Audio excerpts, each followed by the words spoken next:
Հարգելի հեռուստադիտողներ, ես ներկայացնեմ մեր այսօրվա առաջին թեման եւ հյուրերին։ Հունվարի 28-ին Ազատազեն կրթական ՀԿ-ն կազմակերպում է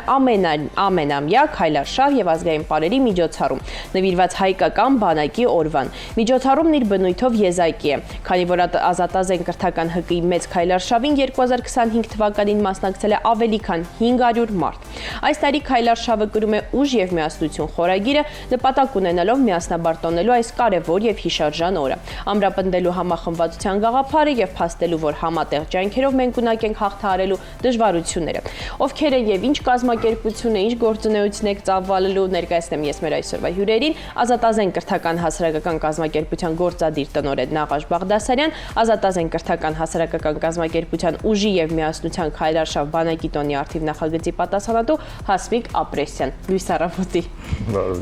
Երկար եւ ծավալուն գործունեություն եք ծավալում, եկեք խոսենք բուն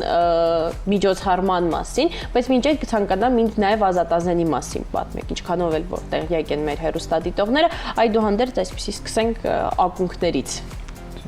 Շատ լավ, շնորհակալություն հրավերի համար։ Իրականում այո, ձեր լսարանը արդեն ծանոթ է Ազատազենի գործունեությանը, որ հակիրճ ասեմ,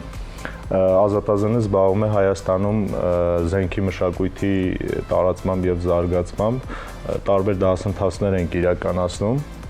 եւ զբաղվում ենք Հայաստանում քաղաքացիական ենթակառուցվածքների, ինչպիսիք են քաղաքացիական հրաձգարանների ստեղծմամբ եւ զարգացմամբ ընդհանուր, որպես իրականում հասարակական կազմակերպություն եւ համայնքային կազմակերպություն, այս միջոցառումը ոչ միայն համայնքային միջոցառում է մեզ համար, նաև հենց բանակը որպես բարձրագույն արժեք, հա, այդ օրը որպես իսկական տոն նշելու լավ առիթ է մեզ համար եւ նոր մարդկանց ներգրավելու, համայնքը զարգացնելու համար։ Հասկացա։ Ինչպես կարելի է գրանցվել նախագծին, ինչպես օրինակ մեր հեռուստադիտողների հիմա նայում են, ասում են, օհ, ինչ հրաշալի, ես էլ եմ ուզում քայլել։ Ինչպես գրանցվեն։ Գրանցումը մինչև ամսի 26-ը բաց է, կարող են մեր սոցիալական էջերում գտնել գրացման հղումը եւ գրանցվել։ Հրաշալի։ Իսկ ինչ նախապայմաններ կան, օրինակ հնարավոր է ինչ-որ փորձառնություն պետք է ունենան մինչև դա, թե ոչ։ Քայլարշավը նախատեսված է 14-ից բարձր տարիքի անձանց համար, սկսնակներն էլ կարող են մասնակցել, ինքը իրենից շատ բարդություն չի ներկայացնում, միայն այդ երկու նախապայմաններն են, որ 14-ից բարձր եւ բոլորը կարող են մասնակցել։ Ինչու է ընտրվել այս ձևաչափը, հունվարի 28-ի համար, ինչու է հենց քայլարշավ եւ ինչու է հենց այս խորագրով ուժ եւ միասնություն։ Նախ երկու հիմնական կտորից է բաղկացած միջոցառումը, ոնց որ արշավն է, որը մոտ 15 կիլոմետր երկարություն ունի եւ բարդ արշավ չի։ Առաջին կտորը ոնց որ միասին բոլորով խնդիր լուծելն է, դժվարությունը հաղթահարելն է, բնականաբար այնտեղ ճանապարհին իրար օգնելով, ընդմիջումների ժամանակ ծանոթություններով, նեթվորքինգով եւ այլն, եւ երկրորդ կտորը մշակութային կտորը, դա ազգային երկու բարի միջոցով տոնը տոնելն է։ Այստեղ երեք հիմնական ոնց որ մարդկային խմբեր են, հա, ներգրաված, ազգային երկու բարը կրող մարդիկ, արշավականները եւ զինվածները։ Մեր պատկերացմամբ ոնց որ այս երեք տեսակների համադրությունով ստանում ենք կարելի ասել իդեալական հայերին, այսինքն մարդիկ, ովքեր արշավում են, ճանաչում են իրենց երկիրը, մարդիկ, ովքեր կրում են ազգային մշակույթ եւ մարդիկ, ովքեր ունեն զենք եւ պատրաստ են պաշտպանելու իրենց հայրենիքը։ Այս երեք մարդկային ոնց որ տեսակների համադրությունով իմ պատկերացմամբ ստանում ենք իդեալական հային։ Ինչու հունվարի 28-ին, որովհետեւ ինչքան էլ որ մեր գործունեությունը հասարակական է, մենք մեզ ոնց որ հերու չենք պահում բանակից եւ անվտանգային համակարգից, ընդհանրապես մենք հավատում ենք, որ բոլորը պետք է ներգրաված լինեն հայրենիքի պաշտպանության գործում եւ մեզ համարելով բանակի անբաժանելի մասնիկը, հատկապես այս բարդ ժամանակաշրջանում,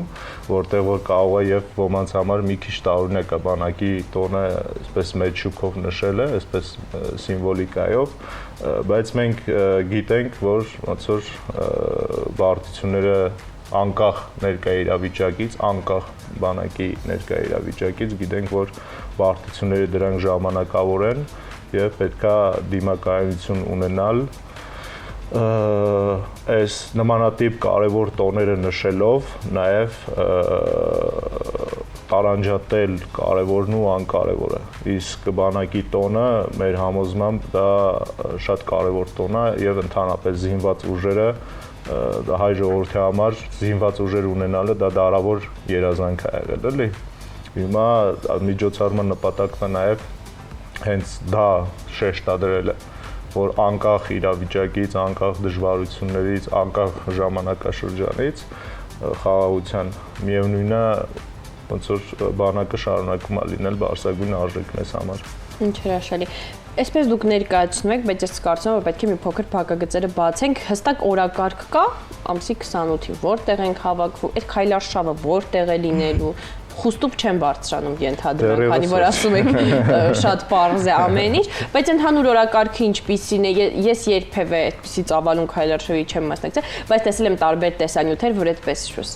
ռելիեֆային հատվածի վրա դա Կարնո Քոչարի են ապարում, ինձ այսպես ներկայացրեք օրակարգը, որ մեր հեռուստադիտողները եւս պատկերացնեն մոտավորապես ինչ է սպասում նրանց այդ օրը, եթե հայտը ներկայացնեն։ Քայլարշավի համար առավոտյան 8:30-ին հավաքվում ենք Երևանի Կայարանամերձ հրապարակում Սասունցի Դավթի արձանի մոտ, որից տեղափոխվելու ենք դեպի Ազատի ջրամբար մեքենաներով։ Ազատի ջրամբարից արդեն սիրտս թափթփում է, դա տեղից սկսած արդեն քայլարշավը սկսում է։ Ազատի ջրամբարից արդեն սկսելու ենք քայլարշավը, քայլելու ենք դեպի Ազատազենի Երևանի քաղաքացիական հրաձգարան, որտեղ էլ ամփոփելու ենք արդեն միջոցառումը ազգային 2 պարով։ Հրաշալի։ Եկեք խոսենք 2025-ից։ Ինչ գործունեություն եք ծավալել նախորդ տարի, ինչ կարևոր եւ հիշարժան իրադարձություններ են եղել ՀԿ-ի կյանքում։ 2025-ին հենց արշավով սկսել է, իրականում մենք ի սկզբանե արշավը անում ենք զենքերով եւ ամբողջ ոնց որ կարելի ասել զինվորական հագուկապով եւ անցած տարի եւս պլանավորել էինք այդպես անենք արշավը, բայց այնպես ստացվեց, որ վերջին 2 շաբաթվա ընթացքում ոնց որ պլանավորածից կրկնակի մարդիկ գրանցվեցին ու անվտանգության նկատառումներից ելնելով չեղարկեցինք զենքերը, ոնց որ մարդկանց ասացինք առանց զենք եկեք, որովհետեւ անվտանգությունը ապահովելը ոնց որ անհնար էր դառնում, իսկ դա մեր համար առաջնային է։ Ամենակարևոր սկիզբը արշավն էր, մեծ քայլարշավը, որը էլի բանակի տոնին էր, հետո ունեցել ենք տարբեր էլի համայնքային մեծ միջոցառումներ, ինչպիսիք են Երևանի հրաձգանի հիմնադրման 4-ամյակը, համահայկական մրցույթները, մոտ 100 մասնակցող 3 տեսակի մրցույթներ ենք իրականացրել ենք 2 տարբեր դասընթացներ, դիպուկների դասընթաց, տակտիկական խմբերի դասընթաց ու մեծամասամբ նաև ներքին կարողությունների վրա ենք ներդրումներ կատարել մեր համայնքի եւ նվիրատուների օգնությամբ, ենթակառուցվածքների զարգացում եւ այլն։ Այս պայդրությամբ կազմակերպության, մեկ էլ մեր թվանք ռազմախանութն ենք բացել, այսինքն հիմա Ազատազենը ոչ միայն ունի հրաձգարաններ, այլ նաև ունի ոնց որ զենքի խանութ, զենքի եւ պարագաների, որը որ աջակցում է մարդկանց ավելի հասանելի եւ գրագետ զինվել։ Փորձում ենք այդպես ամբողջական շղթան կառուցել զինվող եւ զինված մարդկանց համար, էլի։ Ինչ նախագծեր են լինելու 2026-ին։ Առաջին այսպես մեկնարկում եք մասշտաբային հունվարի 28-ին, հետագայում ինչ նախագծեր են սպասվում։ Նախ եղած արդեն ոնց որ ընթացիկ նախագծերի զարգացում ենք պլանավորում բնականաբար, հետո պլանավորում ենք տարվա ընթացքում բացի մրցույթներից, համայնքային միջոցառումներից նաև կազմակերպել զենքի փառատոն Հայաստանում, կարելի ասել քաղաքացիական զենքի փառատոն,